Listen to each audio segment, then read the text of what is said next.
19 तारखेला सर्व बैलगाडी मालक, चालक, ड्रायव्हर, समालोचक आणि ज्याच्यावर काय अन्याय झाले ती लोक उपस्थित राहून अन्यायाविरोधात मेळावा घेतला.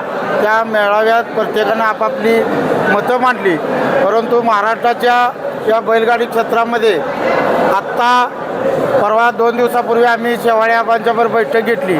त्या बैठकीमध्ये ठरलेले मुद्दे आहेत की पहिला मुद्दा होता 6 बैलांचा, ही 6 बैलांची बंदी उठवलेली आहे. दुसरी गोष्ट जी काही संभाजीनगरची वगैरे ती नाशिक या इकडली जी लोकांची बंदी आहे त्याविषयी शेवाळे आबांनी महाराष्ट्रातील मोठ्या व्यक्तींची जबाबतंत्र आबांच्यावर येत असल्यामुळे आबांनी तो निर्णय स्वतःच पत्रकार परिषद घेऊन बदलणार असं त्यांच्या ऐकण्यात आम्हाने आलं.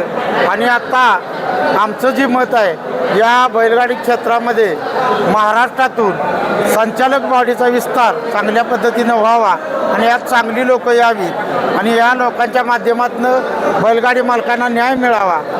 तसंच बैलगाडी मालकांना अधिकृत सभासद नोंदणी करावी आणि त्यांना अधिकृत नोंदणी झाल्यानंतर त्यांना त्यांच्या हक्काचं कार्ड मिळावं. तसंच या बैलगाडी क्षेत्रामध्ये आपल्या जसं सांगितलं मी पहिल्यांदाच सांगितलं होतं की एक अकाउंट असावं शासकीय, त्याचं पॅन कार्ड असावं.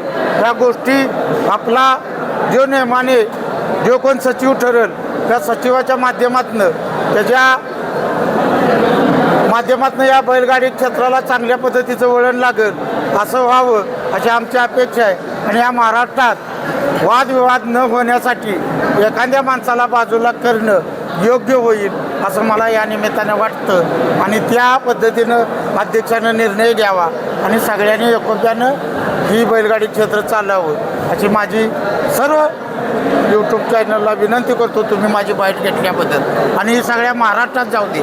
ज्याच्या काय वाईट कमेंट येतील त्यानं फक्त नंबर टाकावा, नंबर टाकून वाईट कमेंट करावी असं मी सगळ्यांना सांगतो. उगं दडगं काहीतरी करू नका आणि वादविवाद वाढवू नका. 6 बैलांच्यावर जी बंदी आहे ती उद्यापासून ती पळणार का? 20 तारखेपासून शेवाळे आबांनी पुण्यातच तो जाहीर दिलेलं आहे, बाईट दिलेले आहे. 20 तारखेनंतर ती बैलं पळतील म्हणजे उद्यापासून बैलं ती पळायला काही अडचण नाही. धन्यवाद.